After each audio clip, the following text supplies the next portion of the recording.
Ho, ho! Happy Friday the 24th. It's Christmas Eve day. It's heading back to the window, except not really. It's our NFL preview show at our regular time, but we're not doing our regular show. Confused? Hey, stick with us. We'll get even more confused at the end of the hour. I am your host, Scott Steen, lead handicapper at winnersandwiners.com, and joined as always by Scott Reichel, senior handicapper over winnersandwiners.com. And together, we do this every single weekday, Monday through Friday, 3 p.m. Eastern, 2 p.m. Central, as Scott and I guide you through the troubled waters of sports betting and help you head back to the window to cash those tickets. It is nice to be here, Scott. You've had a good week so far? It's been okay. Can't complain. I know that the play of the days, I was on a hot streak. I think I've lost 2 or 3 in a row, unfortunately. The worst part of a player prop when you end up taking an over is when you say the only way your play can lose in the video, and that's exactly what happens in the actual game. You ever have that happen? You speak it into existence, Scott. No, I don't do those sort of things because you speak those things into existence. That's just saying. It was one of those where I said in the video, I had DeJounte Murray over points, rebounds, and assists. I said the only way this loses is if he has a terrible shooting night. 3 for 16. Well, I mean, that's not exactly like earth-shattering. The only way he doesn't score these points is if he has a bad shooting night. No, but the point is that I wasn't worried about the rebounds or the assists. I just figured he would have a mediocre offensive game and we'd go over. What I'm saying is I would be much more impressed. Like, the only way he loses this is if an old girlfriend comes in from out of town and there's a confrontation with his wife and there's a crash on the way to the stadium. And that's exactly what happened. And he's distracted. Nathan Serta in the house. What's up, brother? Got dealt Jack ace on 3-line video poker. Fuck yeah. What'd that pay, buddy? That pay some moolah? I certainly hope so. That's a nice hit. Scott, do you play the video poker at all? You play any kind of slot machines, video poker, Keno, any sort of things like that? Stick with the I've dabbled a little bit. I had a feeling you were going to say Keno. Keno is just for fun. If you're just sitting there with a friend and you want to just root for some random stuff to pop out, and like maybe take a flyer. You could have take a flyer. Yeah. I can't say it takes much skill when it comes to Keno, but it's a little entertaining way to pass some time. Sure. Absolutely true. All right, buddy. Well, let's talk about the NFL. This is going to be probably half a G, $500. Very nice. That's a nice little Christmas bonus. I was in Rapid City, South Dakota one time, Scott, working a gig right before Christmas, and it was like Jackrabbits game. No, doing a gig, and it was a brutal cold, like -40 outside, record-breaking cold in the Dakotas for December. So you know how fucking cold it was. But anyway, I'm opening for a guy, and the headliner's up on stage. We're bolting as soon as the show's over. I'm sitting at the bar jacking around, because I've seen his set 5 times. Playing video poker, I hit the Royal. Pays like $1,200. It's Sunday night, and there's a state law in South Dakota that says they have to pay you every jackpot in cash.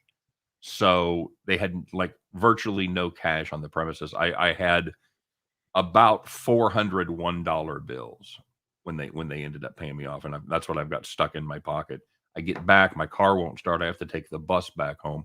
I've got my fucking jacket on with $1,200, including a horse choking wad of $1 bills that I guarded all the way home. Did that give you PTSD from your time as a stripper? My time as a stripper, I never had a fistful of ones like that. I would occasionally be able to suck up some pennies and put those in my pocket, but no, I never had anything I had to worry about when I worked as a stripper. So playing 10 cent max. There you go. All right, very good.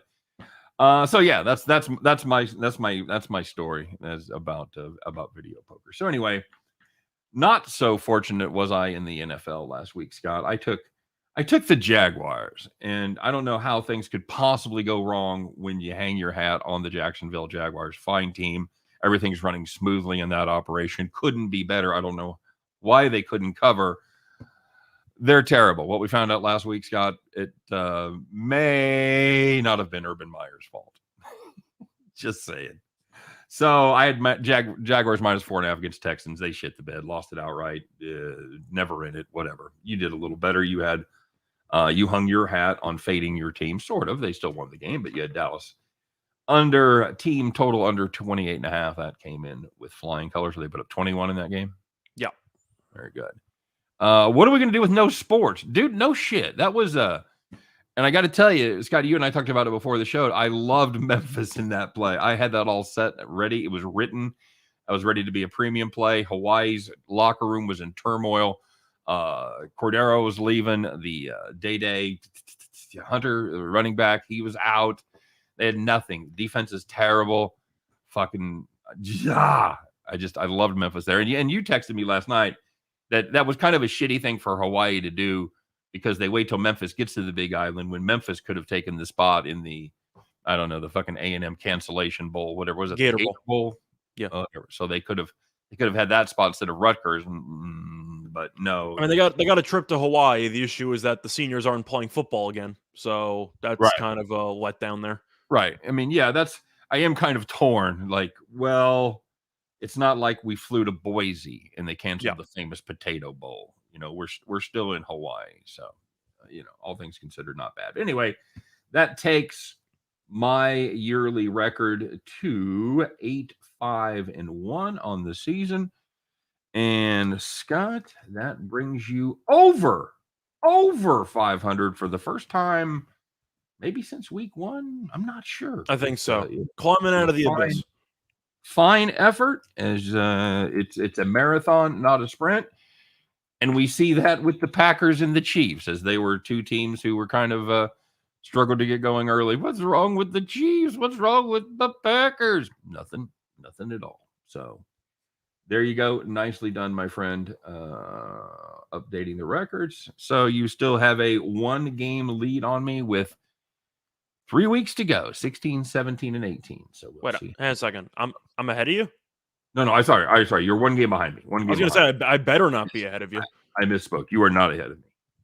You are not ahead of me, sir. But we'll see what happens after this week. I have another play I'm super confident in. So Max Moran in the house. Good to see you, Max. It's a weird day with no sports. It really is. It's a very strange day. We were out driving around last night with the family looking at Christmas lights, and get the update that they're not having the game, because I'm like, well, I guess I don't have to go back and work. So anyway, Nathan got screwed last night on the second half against the Hawaii South Florida game. Went over. I didn't see. I saw the score. I didn't see how it played out. Did you see that, Scott? Was it a whipping? I did not. I stay up late for Hawaii football, not for Hawaii basketball. Fair enough.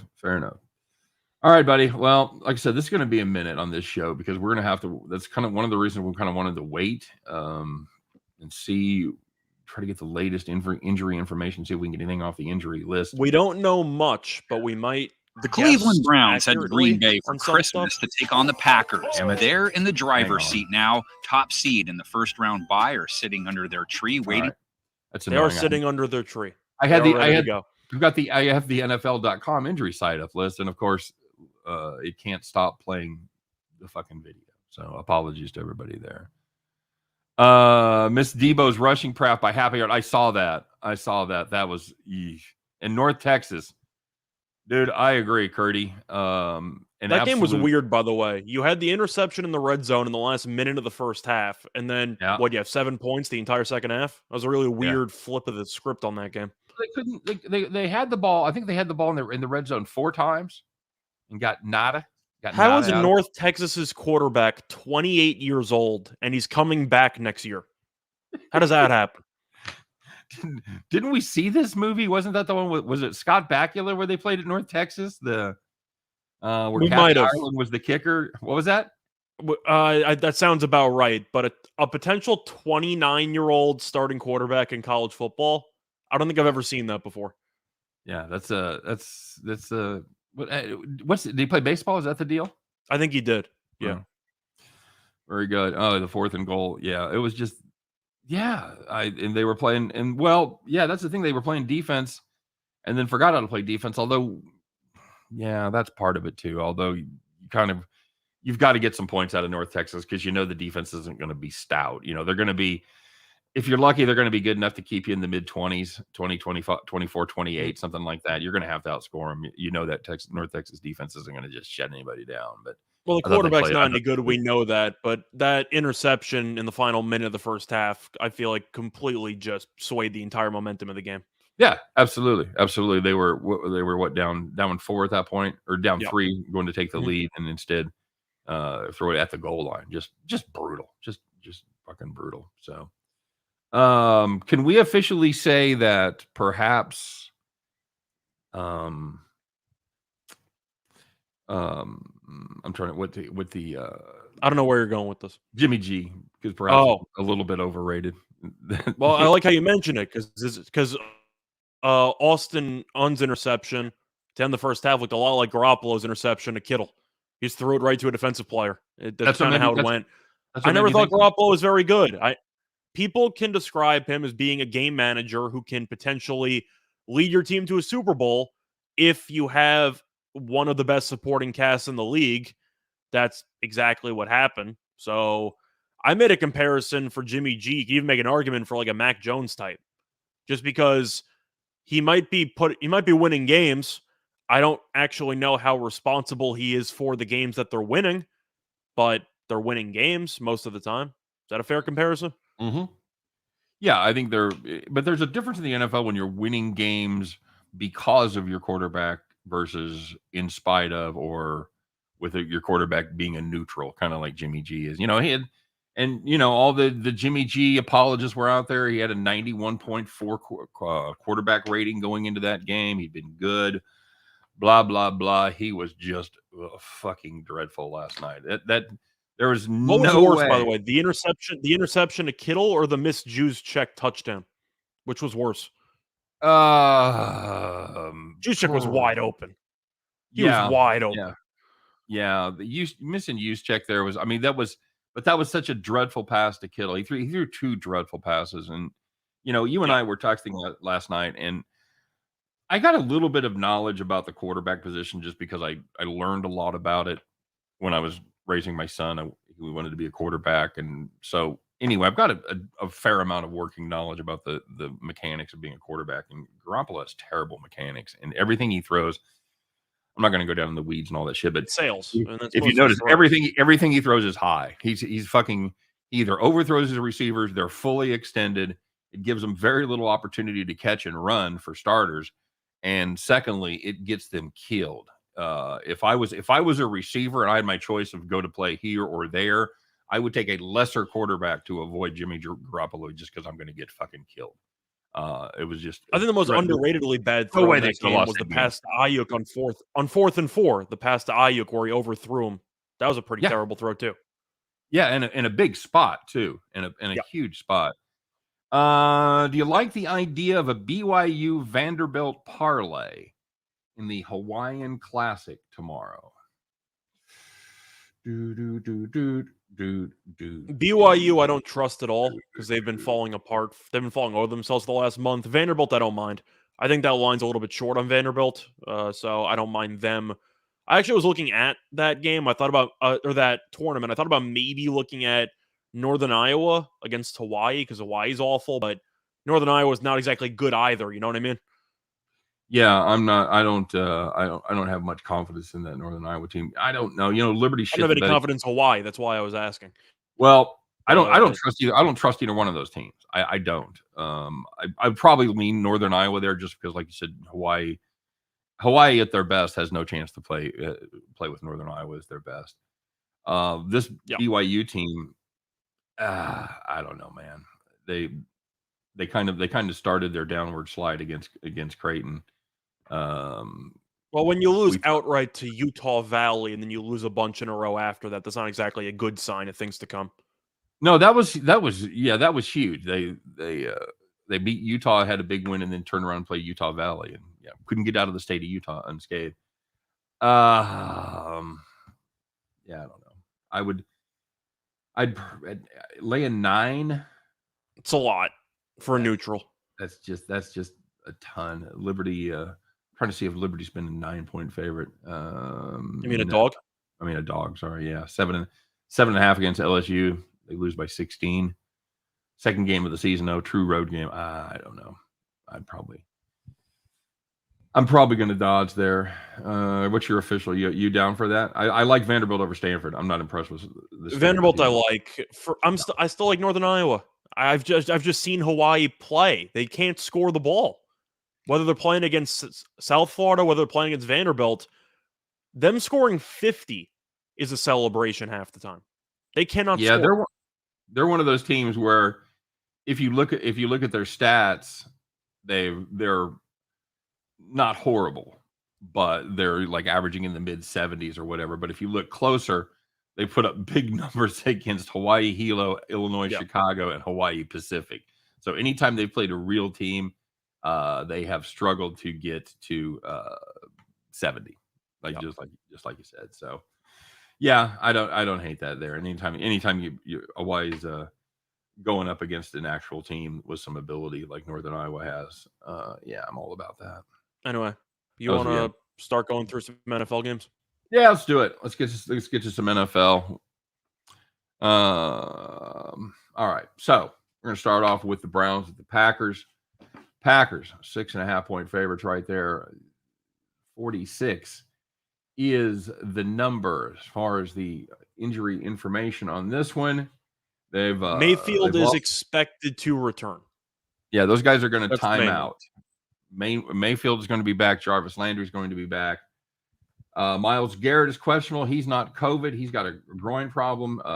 J.C. Treader is going to be out, I believe. Yes, he just went on the list, so he's going to be out the center.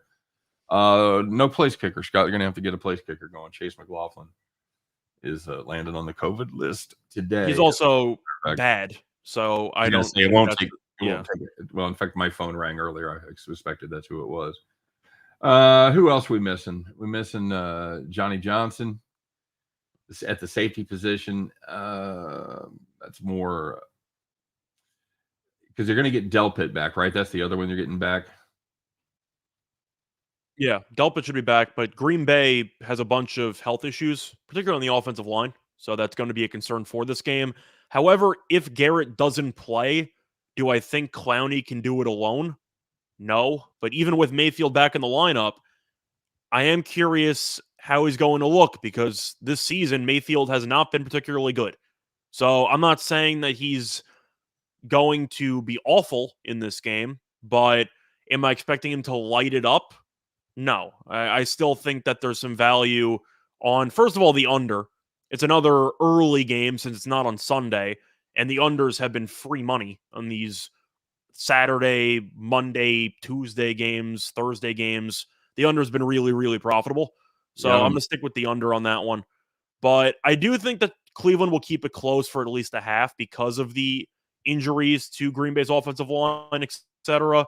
But for me, I still am going with the Packers. I'm looking at this Cleveland team, and I want them to be good because I think they're entertaining. They're really just a mediocre football team. Is that a fair statement at this point? There's like 3 weeks left in the season. Yeah, there's no question about it. They're just not a good football team. They have the capability of playing really good football. You look at them on paper, they've got a ton of weapons on the offensive side. They've obviously got a monstrous defensive line. They've got a great defensive backfield, but they've had, I think more than anything, the situation with OBJ and then the Baker injuries throughout the season. And it turned out OBJ was actually still pretty good. Yeah. So then you got to wonder, what exactly is going on there. Doing a quick weather check in Green Bay, because obviously you always want to look at the weather on Christmas. Is it cold? You know what? It's going to be manageable, dude. It's going to be like in the high 20s with that was a joke. No wind, by the way, because it's Wisconsin, middle of December. So yeah, of course I know. It's going to be cold. I know, but it's not going to be horrible. It's going to be 30 degrees with no wind and no rain. So you take that, right?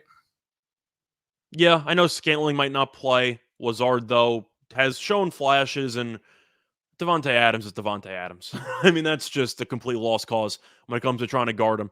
But I do think Jones and Dillon will present some problems for this Cleveland defense. The offensive line, of course, is a concern, but we've seen Rodgers find ways with really just decimated rosters various times. The Arizona game's a great example of that. I just think Mayfield's going to make a couple of stupid throws. And I think that Green Bay will eventually, they're going to struggle, but I do think they'll eventually win by 10. Yeah, that's kind of the way I've got it as well. I've got the cover. I've got the Packers at 6.5. But give me the under. You're going to give me another Saturday game. How do I not bet the under? Fair enough. I'm not really sure why that's relevant. Sure. You're saying the short rest. Of course, Cleveland's on ultra. That's another factor in this game. Yeah. Cleveland's on ultra short rest. They're Monday, Saturday. That was my point. Yeah. Yeah. So Baker and Landry are activated. Yeah, that was kind of the thought. Because their 10 days was up today, so it's going to be Baker, Landry, and I can't remember who else was the other one. There was a third. But do you think Landry gets ruled questionable in the middle of the first quarter when he gets injured, or the middle of the second quarter when he gets injured? He gets injured all the time. I know. He is a gamer. He's a good player. He just always gets hurt all the time. You can't help the club in the tub, Scott. Moving on, another good game there on Saturday. It's going to be the Saturday night game. Another one where weather will not be a factor. The Colts taking on the Cardinals down there in Phoenix. Cardinals minus 149 is the total right there, Scooter. This is such a huge okey-doke line. You're saying for people loading up on Indianapolis? It has to be, right? I mean, it's the same situation where you're looking at a bunch of these lines and you're going, wait a second, Arizona's favored? They lost to the Lions last week. They're favored. Yeah. And then you look over at Indy and it's like, oh no, they beat the Patriots. They also have extra prep time because they played not on Sunday last week. So they do have some extra time to prepare for this game. They have a full week. It's like a normal week for them. So the question is, do you think Arizona actually shows up for this game? Or do you think Kingsbury's teams continue to fall apart in December? I've seen his teams fall apart in December constantly. And the Colts, I think, are going to dominate up front. That's the issue that Arizona's had to face. It's because of the fact that the Rams pressured him throughout the entire game on Monday night. On top of that, they also ran the ball decently with Michelle. Then you're looking at what happened last week, and the Lions bring in some practice squad running back by the name of Reynolds, who goes for 112 yards and Arizona offense could not block Detroit's defensive line. The Colts have Buckner. They have some people on the defensive front who can get after Murray. And I do think that Taylor will have success behind that great offensive line. I know it's an okie-doke and all. Give me the Colts. I can't. I'm just expecting Arizona to go into free fall. You? Yeah, and I really didn't think it was that much of an okie-doke. I mean, Arizona is still tied for the best record in the NFC. And, they're leading the West there, right? Or the Rams have them on tiebreaker, but as of right now, I'm trying to remember the exact tiebreaker. I'm pretty sure the Cardinals have the breaker because the Rams lost to the Niners, I think, but I actually don't even know. I'm pretty sure what I said was right. Rick Ruler says, check it, dudes. Bengals already beat Ravens this year. They are beating Ravens in Pittsburgh. Same season. The Ravens need the game more. Okay, fair enough. North Texas lockout of the year. Who's going to be quarterback for Baltimore? I mean, we're going to get into that game in a little bit anyway, but I don't know who's going to be quarterback for Baltimore.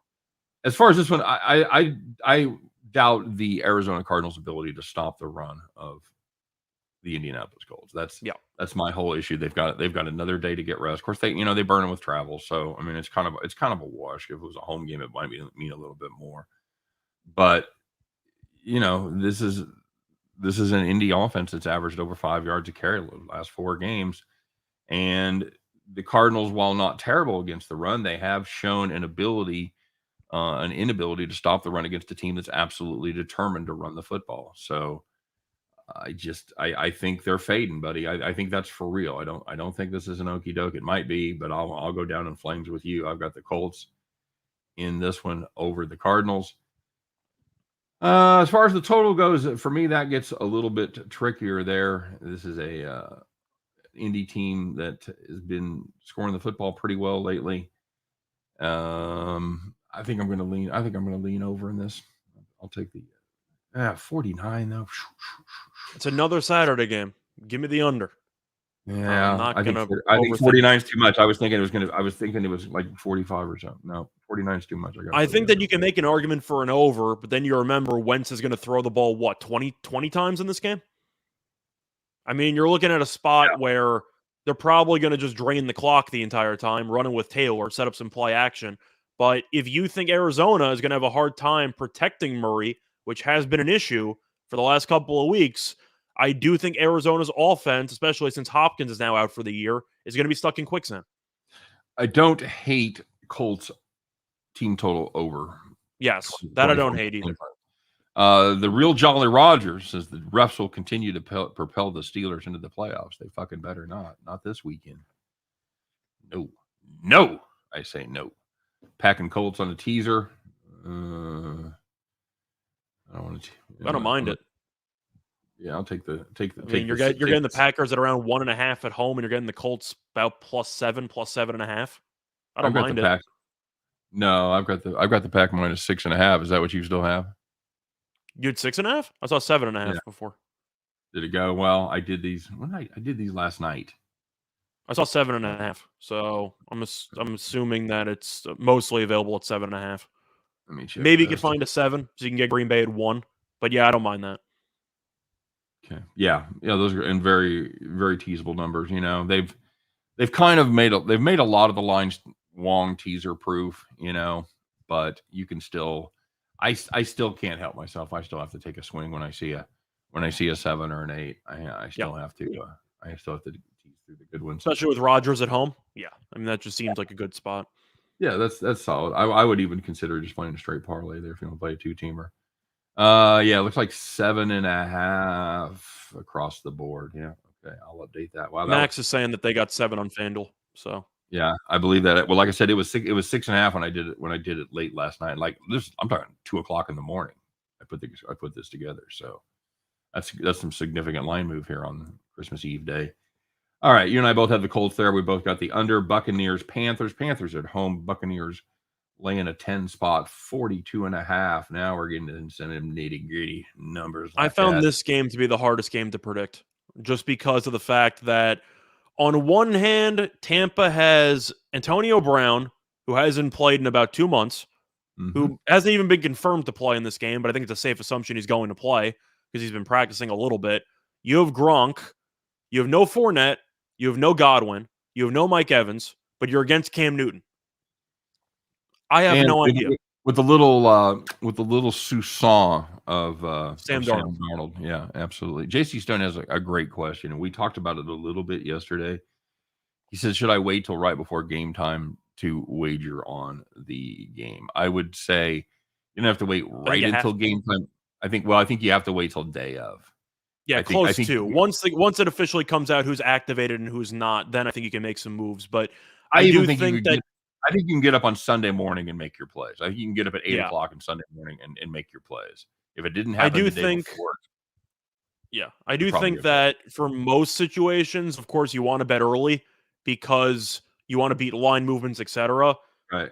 When it comes to COVID, the lines are going to move themselves if there's somebody who's a surprise inactive.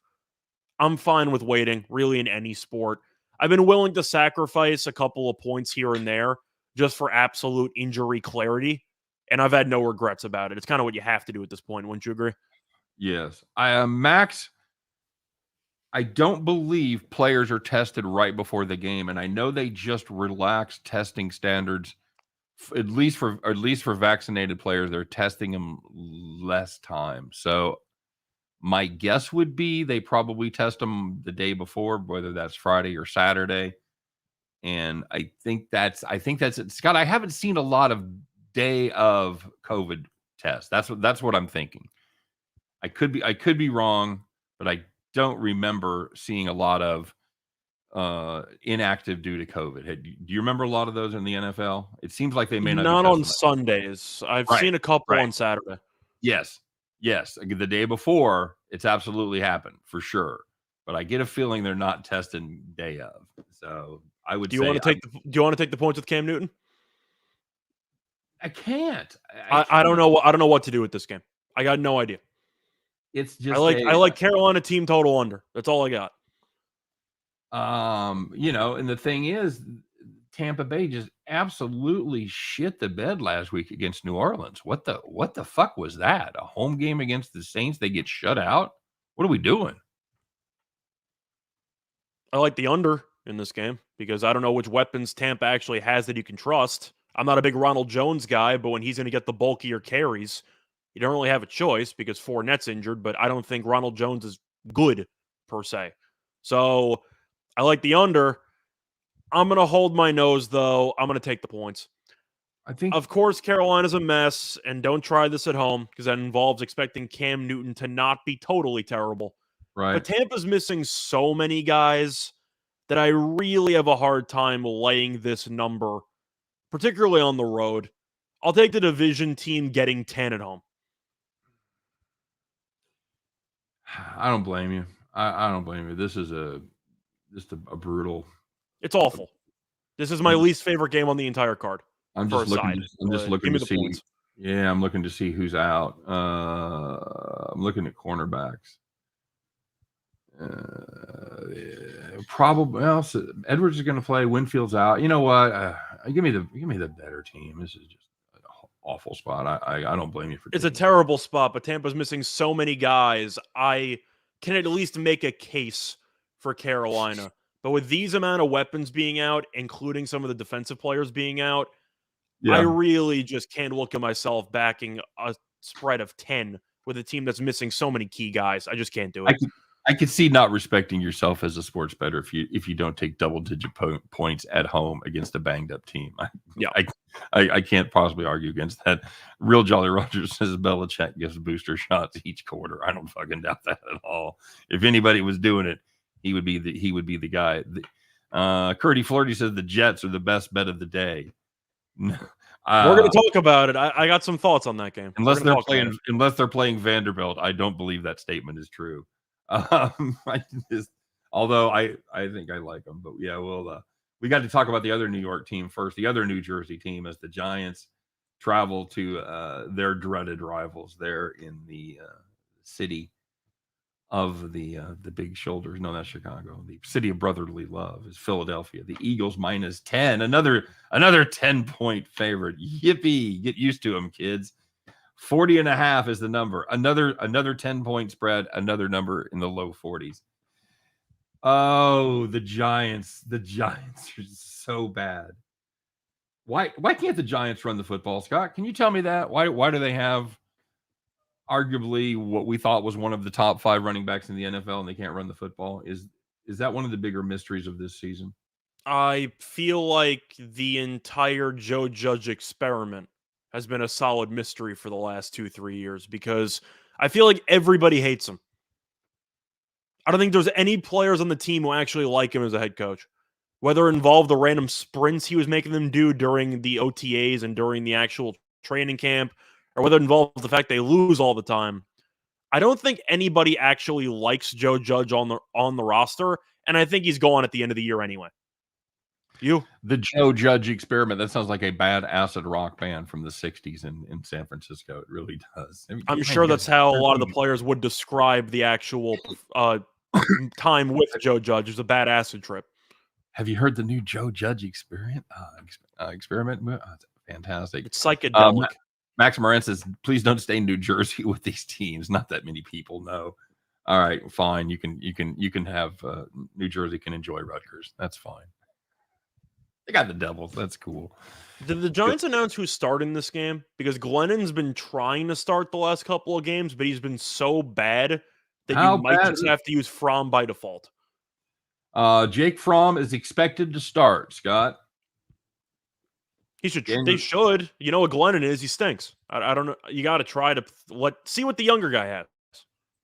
Sure, why not? Adoree Jackson's questionable. I would assume it's COVID-19. I would assume he's on the way back if they're questionable.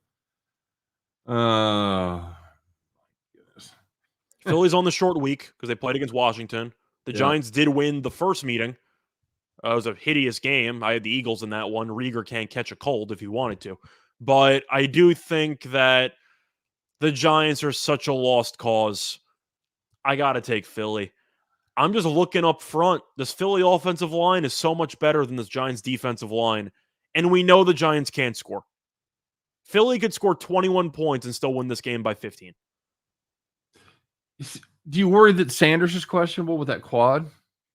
Not really, because he's always been banged up, but he still looks sharp. I think he's going to play. They still have Howard to look pretty good as the backup. They still got Gainwell who they throw in every now and then. I'd be concerned if Sanders was constantly in the lineup, so you wouldn't know what the situation was with that.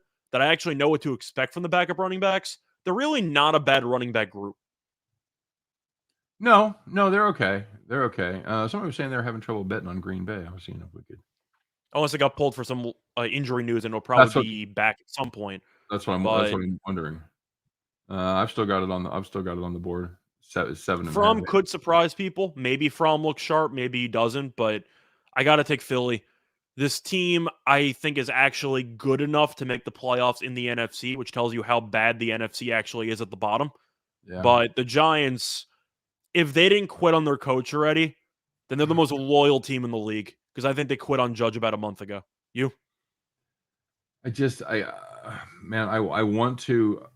want to take 10 points in a division game. You know, that's usually a gift. With a team that won the first meeting. Yeah, with the team that actually won the first meeting. Yep, absolutely true. Philly laid 10 last week against Washington. Ended up pushing that one, but the Giants looked so bad against Dallas, man. They ran the football. They have 3 turnovers and 2 turnovers on downs, I think. Yeah. I mean, if you look at that's what that. I mean, they ran the ball all right, but of course it didn't matter for the most part. And they ran okay against the Chargers too. So yeah, I take it back. They're running the ball a little bit better. But they did not run the ball at all against Philadelphia last time. Just 70 yards, 2.6 yards per carry. I'm just looking at it that Hurts cannot possibly play worse than he did in the first meeting. If he even looks halfway decent, I think they'll win this game by 14. Fair enough. I think just on general principles, I'm going to take the 10 points. Wait, so for general principle, you're taking the Giants, but you're taking the Buccaneers? Yep, I know. It's a weird. I like the Giants better than I like the Panthers right now. I think that they both have serious problems at quarterback, but the Giants at least have somebody that can run the football. So if they can, I think I like Carolina more because I know when they get into the red zone, they can actually score a touchdown every now and then. I can't say the same about the Giants. Yeah, that's legit. I think the Giants have to get up early. I think the Giants have to actually at least kick a field goal and get out. If they play from behind, if the Eagles get it to 10, it's not going to be a bad beat. If the Eagles get it to 10 at any point, they're going to cover. No question about that. Glennon isn't an NFL quarterback. Yeah. Well, we'll find out about Fromm. He didn't look that bad last week. He looked okay, but of course the Cowboys were already up. It was the final drive. They were playing prevent half the time. So you couldn't really read much into it. Throws a decent ball, though. Yeah. Oh, yeah. He actually does. Chargers at Texans. Another double-digit spread. Great times. Yeah. 10. This is 10.5. If you like the other 10s, how about it? Can I interest you in a 10.5 with the Chargers? Texans, Scott, I faded them last week with Jacksonville, and man, they look good against Jacksonville. Does that mean they're a real team now? No, I backed Houston against Jacksonville last week because I said Jacksonville should never be laying 5.5, even against Alabama. And that's a joke, but still, I had no faith in Jacksonville laying that many points. Houston stinks, but I actually think Mills is an okay quarterback compared to what I thought he was going to be. Underratedly, the second best rookie quarterback this season behind Mac Jones. He's been better than Lawrence. He's been better than Zach Wilson. He's been better than every other quarterback that's come out this season. That's how bad the quarterback class has been. So there you go. But for this matchup, I'm taking the Chargers. Houston won a game. Good for them. Chargers are off that really tough loss to Kansas City in overtime. That was a Thursday night game. But I do think the extra time off is going to help. I think that Herbert's going to do whatever the hell he wants. And I do think that you will end up seeing the Chargers really just air it out on this team.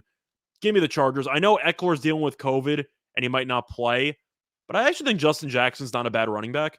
So I do think that they at least have a backup option that's capable of doing something in relief.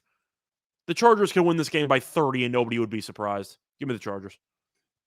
Well, this is one of those games where it's very, very difficult to take a position at this point because the Texans have massive people that are questionable with COVID. And I don't know whether they're coming off or they're all questionable. So nobody's officially out. So apparently everybody's vaxxed. They're just waiting on the test and the viral load to be below 35 or all the shit you learned this year that all I know is that I saw that there was a comment before about how JC took the Falcons to be the highest scoring team this week at plus 1,300. The Chargers should be favored on that list. If not, then I don't know why they wouldn't be, but there's a good chance the Chargers score 30 plus here. I just have a hard time expecting the Texans to get many stops, especially as you mentioned with the COVID issues with this team. Herbert's going to air it out, isn't he? You got to think so. Chargers indoors as well because it's in, of course, Houston. Chargers can easily put up 35 here, maybe more. I'll tell you the two big things I worry about there for the Chargers: Joey Bosa with COVID, he's unvaxxed, and Derwin James questionable with that hamstring injury that he had last week. My question for you, Scott, is even if Derwin James even if he starts, what do you get out of him? Do you get a full game out of Derwin James? Is there any way that hamstring doesn't go? I think the counter argument would be, who would he be helping out in coverage? It's not like Houston has many guys. I know Brandon Cooks was really good last week. Brevin Jordan I actually like as a tight end. I think he's actually been pretty good. But I just can't get past Cooks the fact that questionable with COVID. Yeah, but the issue that you have, of course, if Cooks is out, then the game's just over. I mean, they're not going to be able to move the ball. But the Chargers all season long have been awful against the run. Houston is pound for pound the worst run offense in the league. So Rex Burkhead. That's all I have to say to you. Rex Burkhead is their featured back. And you get a little bit of David Johnson in there. So the point is with all the uncertainties and the fact that this team cannot run the ball and they might be without Cooks, I have to take the Chargers. I think they're going to kill this team. All right. Yeah, I was on the fence, but then I saw Chase Daniel's questionable with COVID. If Chase Daniel is questionable, Chargers have no chance. On the bright side, Daniel can take a nap on his bed of money. I'm taking the Texans. I'm taking the Texans there. You're really confusing me here on this show because you're taking the points with the Giants. Yeah. Because of the fact that it's a double-digit spread, whatever. Then you're backing Tampa, even though they're missing a bunch of guys, and now you're backing Houston, even though you don't even know who's playing on their team. Right, and I'm not saying I'm not getting ready to. I'm not making a $500 wager as we speak on this game. But if you ask me my opinion here 2 days before game time without having any fucking idea who's actually playing, that's my lean. I'm not getting my balls busted for fucking making a decision. I mean, that's if I was they just have curious no, why you like no the Texans there. Are you anti-Charger? Yeah, I think the Chargers are a team that absolutely plays with their fucking food. And sure, they're a good team, and then they end up shitting the bed, and you're like, what the fuck was that about? So no, I'm not high on this Chargers team at all. Sure, it's another team with a lot of talent, but they can absolutely play down to their level of competition at any time. So no, I think I would take the Texans in this spot had they beaten Kansas City, because that would have been a very nice hangover spot following the loss there. I think it's a really nice get right spot for the Chargers. Okay. All right. And it's certainly possible. But at this point, when you're looking at, this is one of those games where you're looking at the COVID list and it is impossible. It is impossible to make an informed decision right now on that game without having the information. That's one of those you got to wait till the game day. I like the over.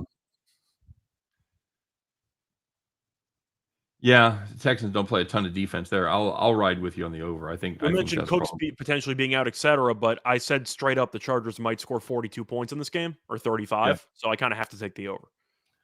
Yeah, and you saw what kind of an effect, and I know obviously the Chiefs had somebody to take advantage of the fact Derwin James was out, but he's a hell of a integral cog in that defense. And if he's missing, that's going to be a problem. JC says, easy, it's Christmas Eve. Well, that means nothing to this fucking guy that I'm with here today, and doesn't even no Christmas Eve plans. You going out for Chinese tonight? No, but I am getting some drinks with some friends tomorrow, so we'll be drinking and we'll have some fun. You're going out somewhere to drink? I'm going to somebody's apartment. We're going to drink in the apartment. Oh, okay. We're not going to like a full-on bar. You're not going to a bar? No. We'll probably get a pong table going, play some beer pong, and just hang out. A pong table? This guy is flipping his lucky coin under the desk. I ain't gonna lie. Tails never fails. When you're looking at these COVID lists, that's exactly what a lot of this shit is right now. Lions and Falcons. Oh my, Scott. Falcons minus the 5.5. We've fallen into this trap before with the Lions winning a game, and you're like, oh fuck, it's the Lions. Is it Tim Boyle 2.0? Is it the Tim Boyle game part 2? Is Boyle starting in this one? Well, that's the thing you got to talk about, because Goff has not officially been ruled out for this game, but he's trending doubtful because of doubtful with COVID. Oh, with Tim Boyle. Yep, I've got that official as Tim Boyle. Tim Boyle. We've seen Boyle play. He can't play. He's awful. Peter Boyle. Yeah. If you want to talk about teams that might score the fewest points this week, I think the Lions are a good contender, because I despise their quarterback, who's just awful in this spot. Atlanta's defense I don't like, but I think it's good enough to limit Detroit with you talked about Glennon potentially not being an NFL quarterback. Tim Boyle is actually not an NFL quarterback. He's just on a roster. So no. Tim Boyle is the quarterback voted most likely to come up in a conversation about Colin Kaepernick. Yeah, pretty much. That's all I'll say about that. As far as the Falcons go, this team, I'm not going to say this team is good, but they're better than I thought they'd be, Scott. They're more competitive. They played more surprising games than I thought they would. Well, that's the issue, because record-wise, they're better than I thought. Point differential-wise, they're about a negative 130. When they lose, they don't fuck around. They that is absolutely do not mess around at all. They win close ones and they lose avalanche games.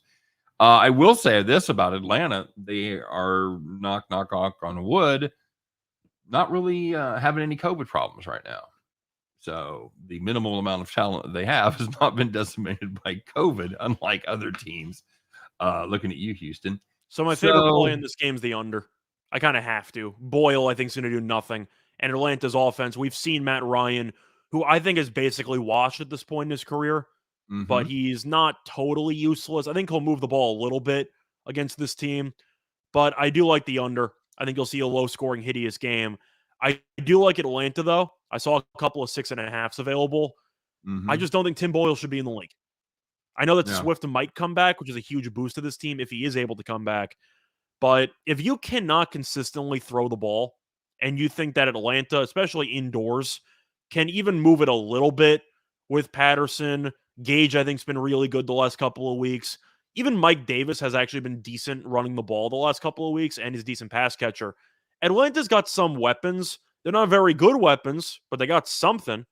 Without Hawkinson, I don't know if they can move the ball, because I know Amon-Ra St. Brown's good. Can Boyle get him the ball? I'm going to say no.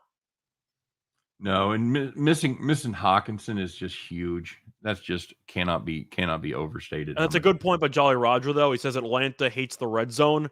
Matt Ryan might be, if he gets inducted into the Hall of Fame, that's a big if, but I do think if he gets in, he is pound for pound the worst red zone quarterback to ever be a Hall of Famer. He has been awful in the red zone his entire career for whatever reason. Yep. Not good at all. If you like to bet online, you can find that at 6.5 minus 120. So I'm taking the 6.5 because I expect by game time, once Goff's officially ruled out, I don't know how Boyle's not getting at least a touchdown here. Yeah, we've already seen the movement on that. It's not going to move it. Well, I mean, it may have some. You may have some regular movement. They may hit it at 6.5 still, just because that's a good number. But I think the Boyle instead of Goff has already been baked into that number for the most part. Yeah. So I'm with you on the 6.5 as well. I got to take the under. Yeah. I think it. I don't hate. Again, it's a game that I'm not afraid to take the under, and I'm not afraid to take Atlanta team total over. Yeah, I agree.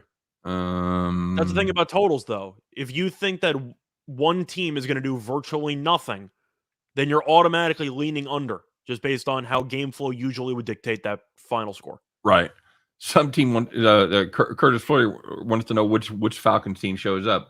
The one that generally plays just good enough to win against shitty teams. That's the one.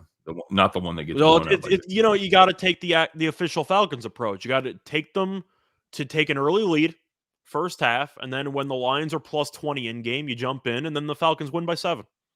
Oh, there you go. Isn't that usually how it goes? Let's move on to one of the more curious lines on the board for me.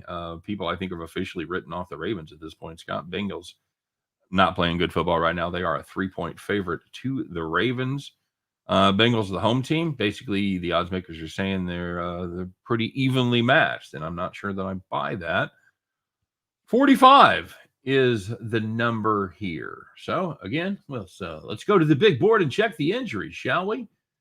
Scott, before we get rolling on that, got thoughts on this game? Does that number seem odd to you? Does that seem like Cincinnati ought to be favored over any kind of a decent team right now? So are we assuming Lamar's out for this game? Oh, that's what I want to see, because that would certainly the line definitely suggests that Lamar is out.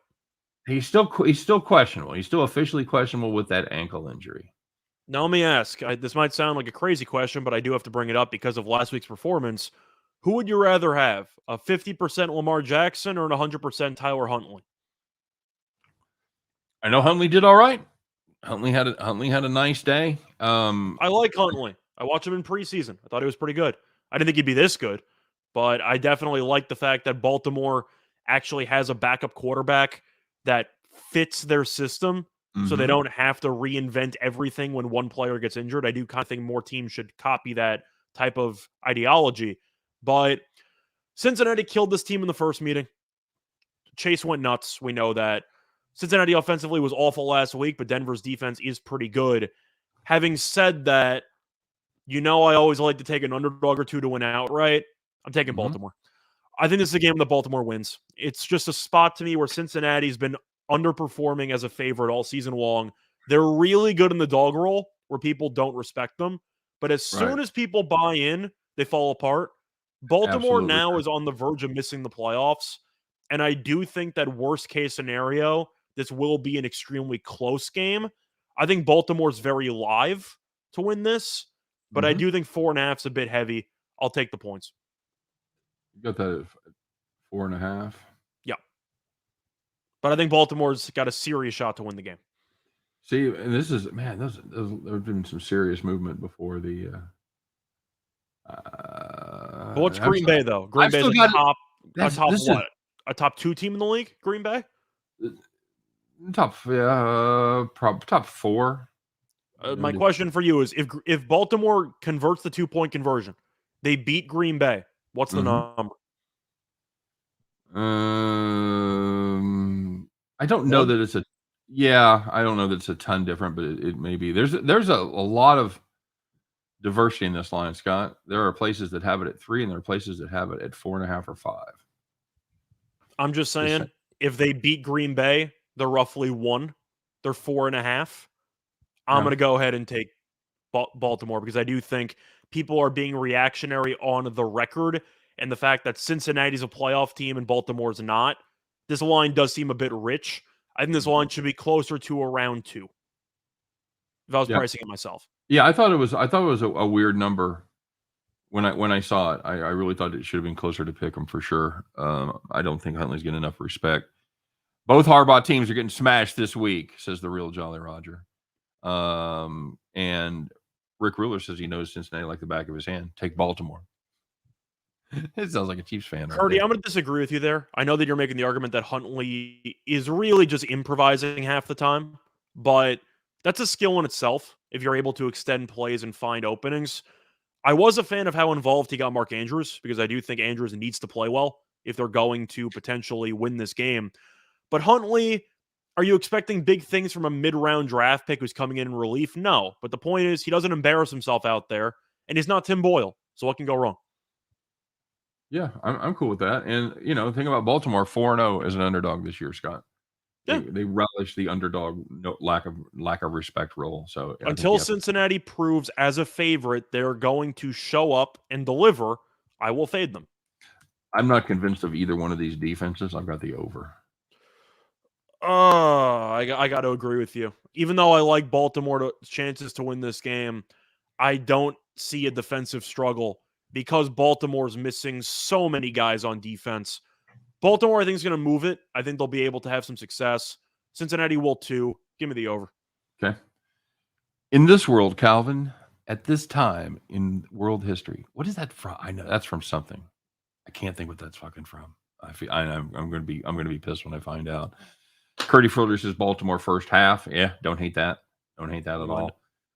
Rams Vikings Psycho Bowl. Rams -3.5. The Skoll brothers getting the 3 in the hook. They're at home. 49 is the number. And as always with these numbers, if there's been a change, let me know. Like I said, I did this right before I went to bed last night. So, this line's daring you to take Los Angeles, right?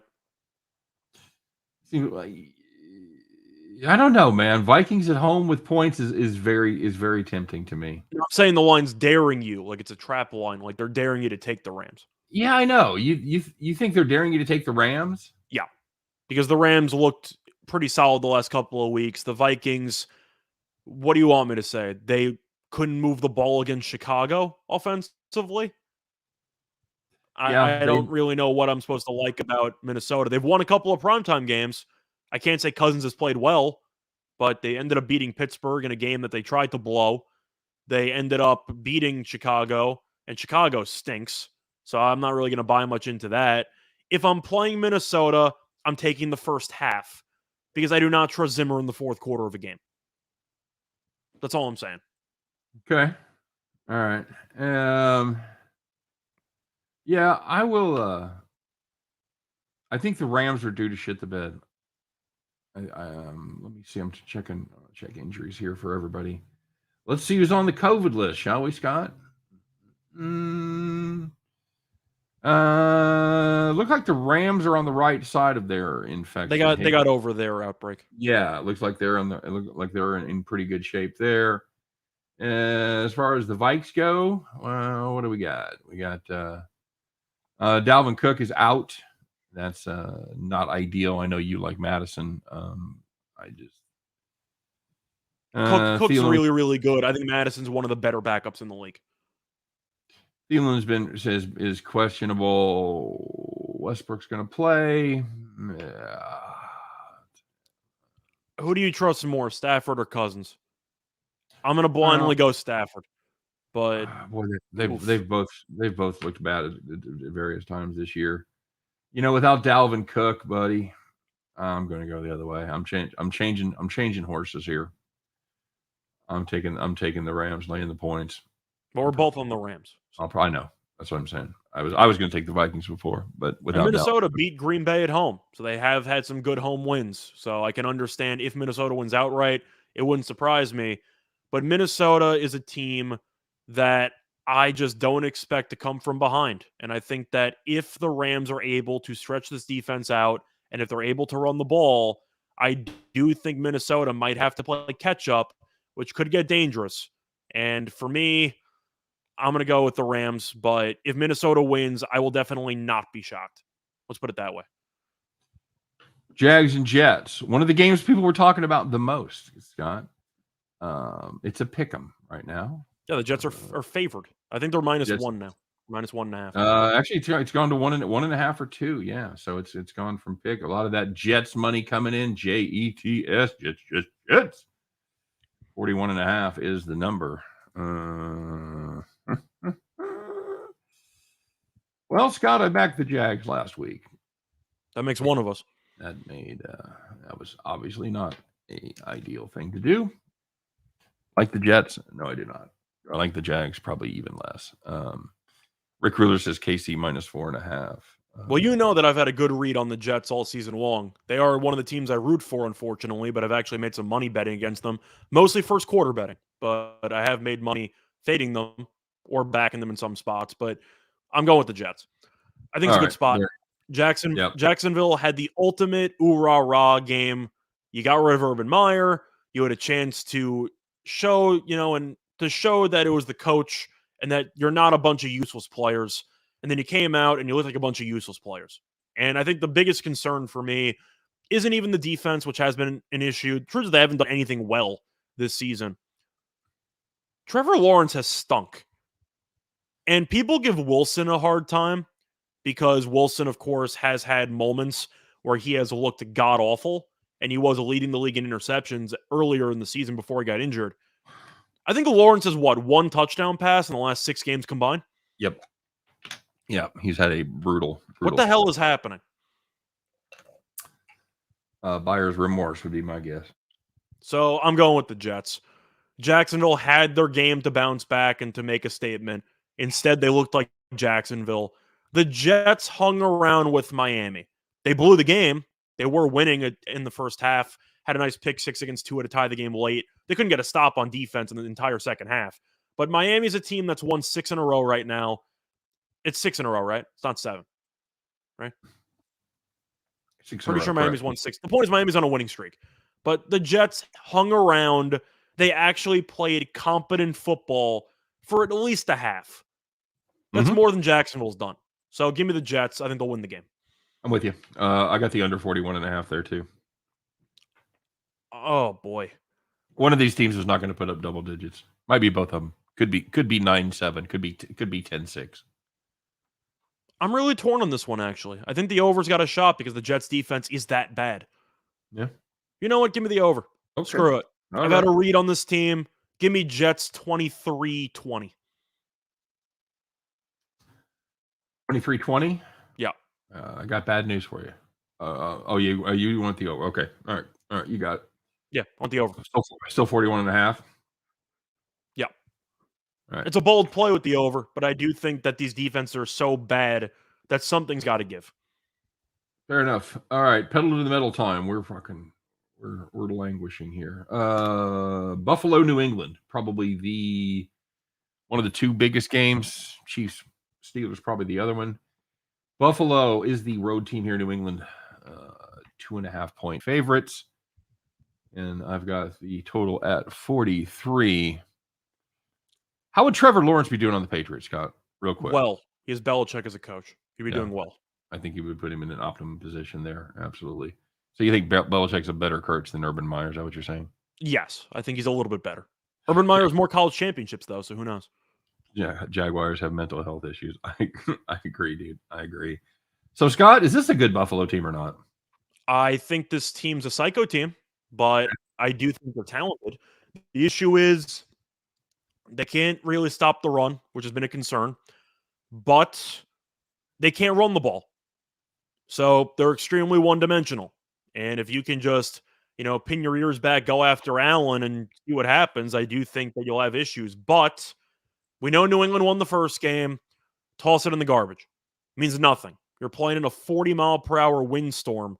I'm not going to bother. I think that game's useless. Throw it out. I think that has no merit or no actual value on this game. This is going to be my underdog pick again for the week. I like Buffalo. I feel like people are all over New England because they won the first game and they don't trust Buffalo. I do think Buffalo offensively is significantly more talented than New England. And if Mac Jones has to throw the ball 4 more times in this game, unlike the first meeting, I'm not sure New England's offense can handle going blow for blow with Buffalo. I think Buffalo's going to move the ball. I'm actually going with Buffalo. I think they'll find a way to get it done. Bit of a hot take by me, but give me Buffalo. Okay, let me see. Somebody mentioned that there's going to be a wind. Let's see. There might be, but it's not 40. So that at least they can throw the ball a little bit in this capacity. That was world class there. It's going to be it's going to line up. No, there's going to be no wind. 11, 12. Yeah, No, it's gonna rain and be shitty like in the morning, but a serious question: if Buffalo gets off to an early lead, do you think Mac Jones is good enough to come from behind? And I've yet to see it. But bother you, the Beasley's not playing this one.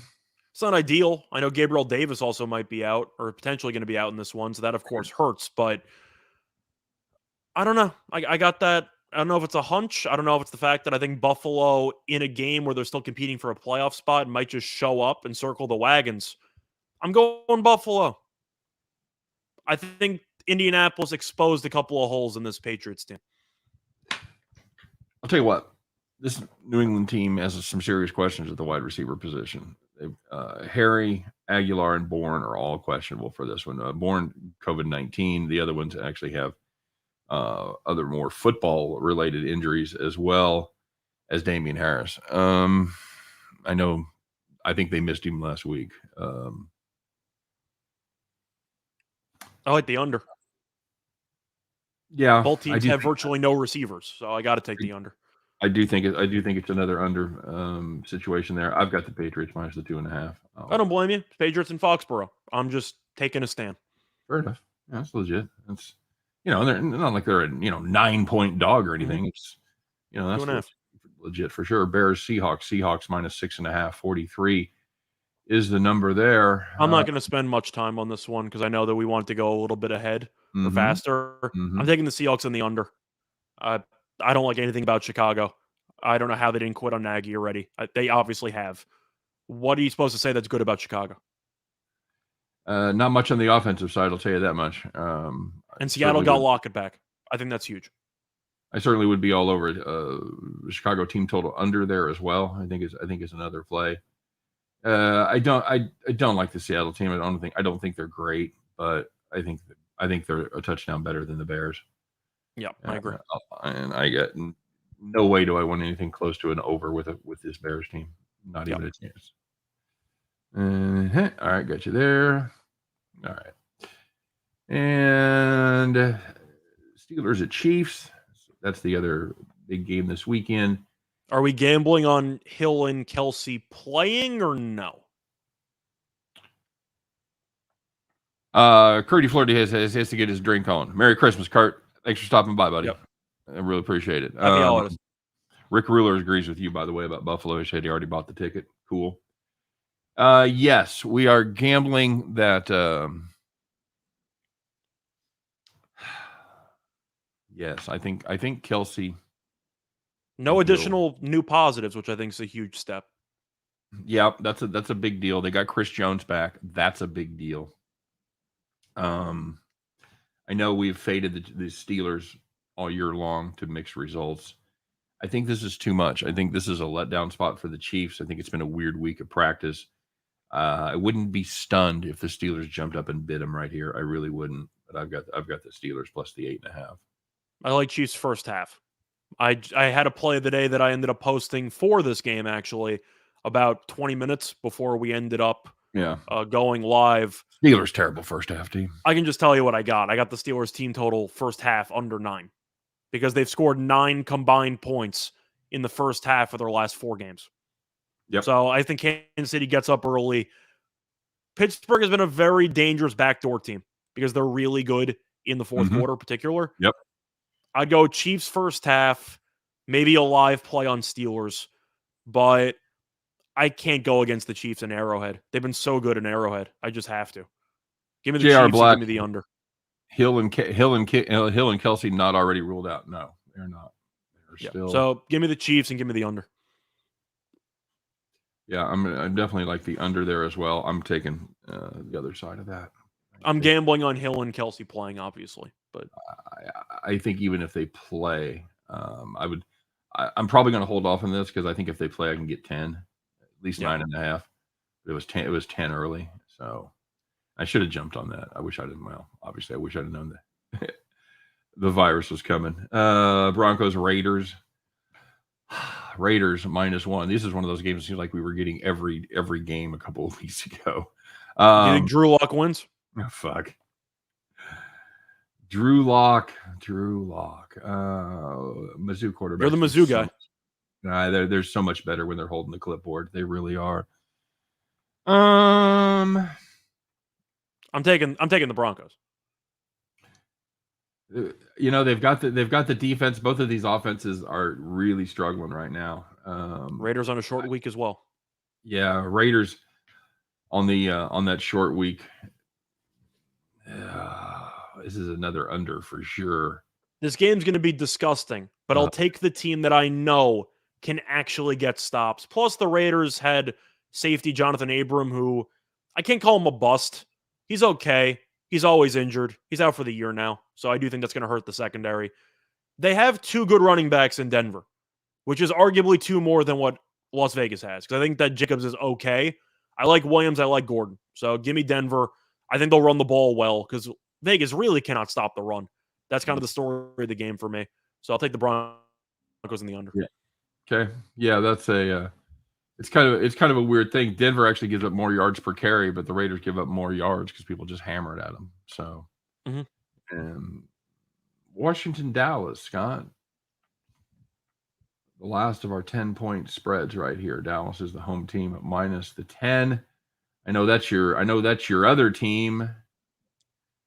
Did you check the under on that one, by the way? On the Broncos Raiders? Yeah, the under. I thought so. Okay. Cowboys, is it 10? Is it down to 10 now? I had it at 10.5. That is 10 across the board. So there's been a little bit of a. Well, Heineke got confirmed, so that's why it has moved a little bit. Oh, okay.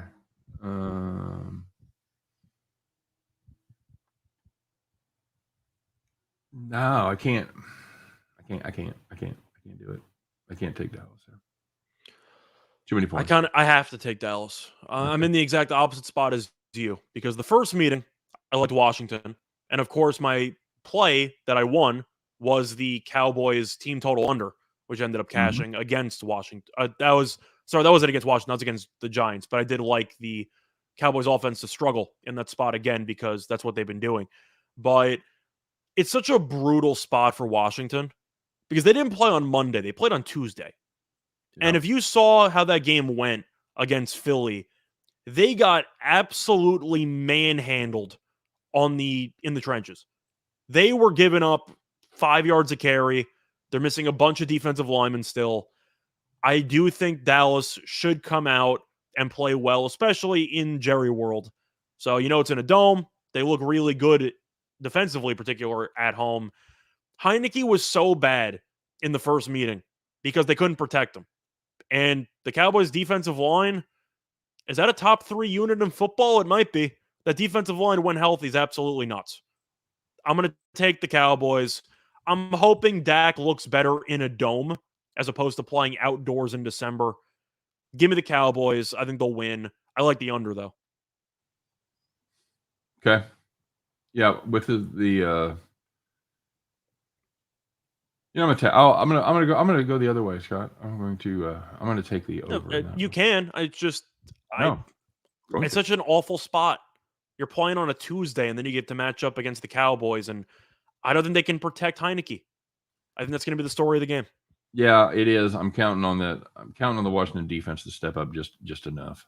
So we'll see. We'll see what happens.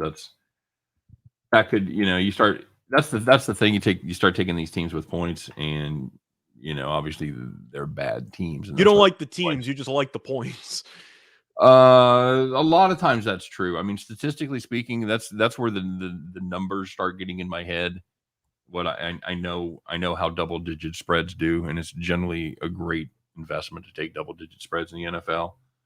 So, I have a hard time getting past that. If you have your starting quarterback available, I think you've got a puncher's chance here. But it certainly could be 31-10 Dallas. No question about it. No question about it. That would not stun me at all. We count money over here. Excellent, brother. That's what we're getting ready to do here as well. So, Scott, that takes us to it as we have gone all the way through, and now there is only time to get it done. Let's do it. Get ready for our 5,000-star whale play. Fade the Public Sharks 1 million unit lock of the century. That's right. That's how confident we are in these picks. Losers walk.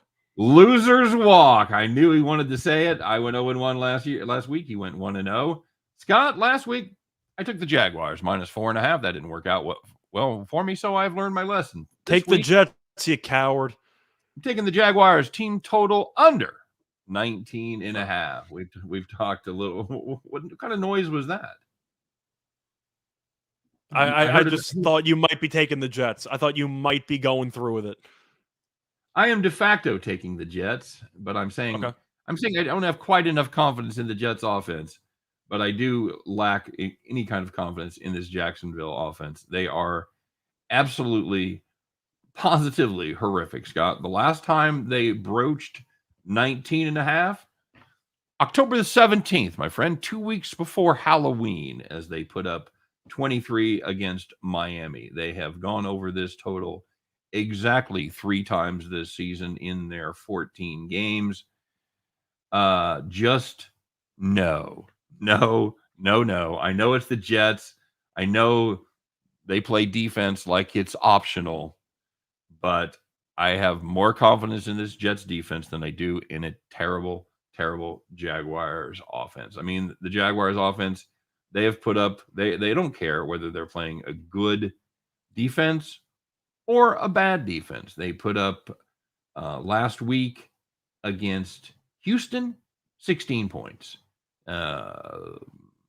Atlanta, not exactly known for their defense, 14 points. So not good at all, Scott. Give me the team total under for the Jaguars of 19.5.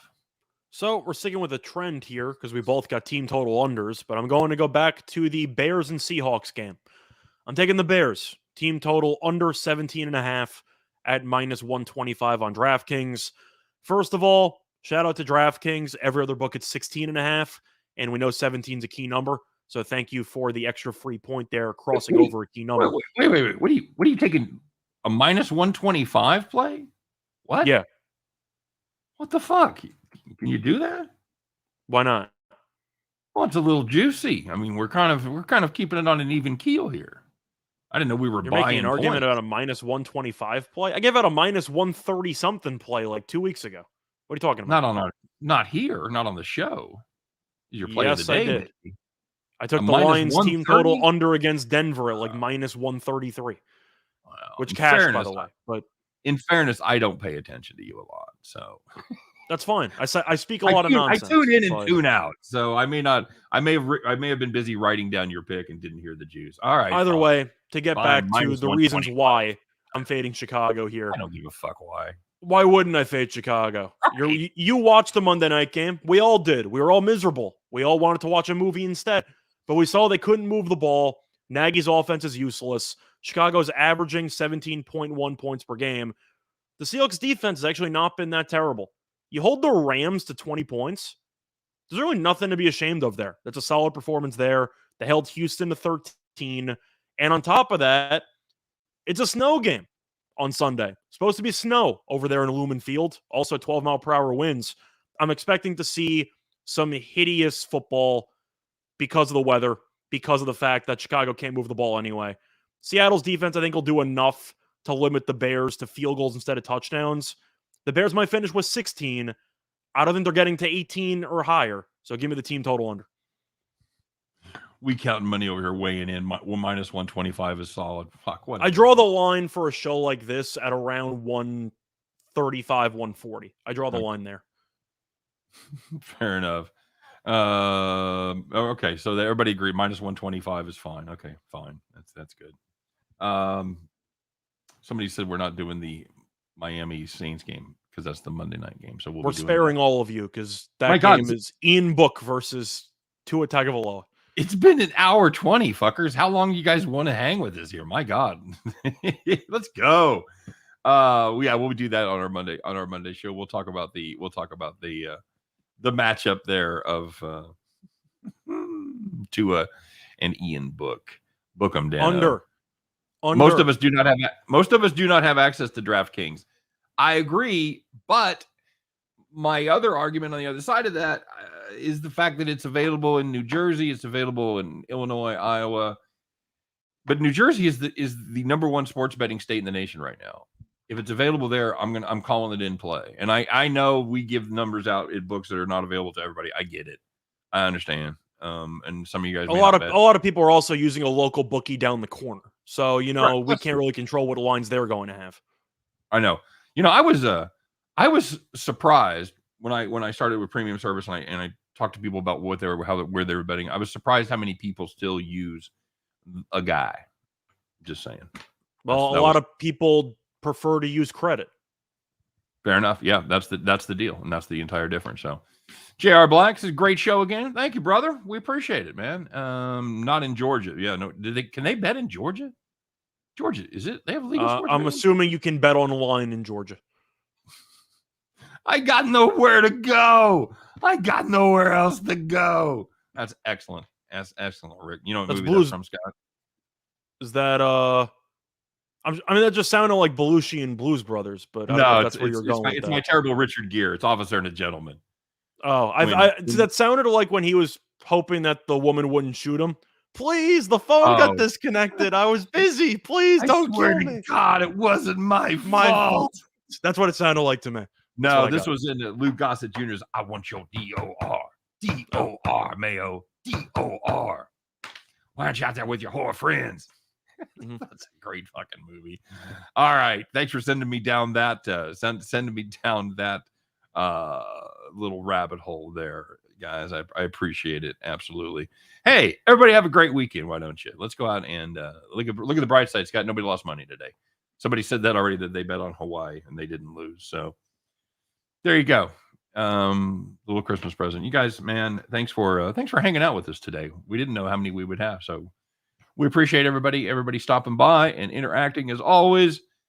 And let's rock and roll. You guys have a great Christmas. If you're a Christmas celebrator, happy Christmas Eve, Merry Christmas, happy holidays, all that stuff. Scott, have a great time with the family. I know you'll have some fun with your buddies tonight, so enjoy that as well. You guys, good luck on all your NFL and NBA plays, not just tomorrow, but over the weekend as well. We'll be back Monday as we do it. You know us. We'll be keeping it real. We'll be back Monday the 27th, 3 p.m. Eastern, 2 p.m. Central, as we help you guys once again to head back to the window. You guys take care. Thanks again. We'll see you then.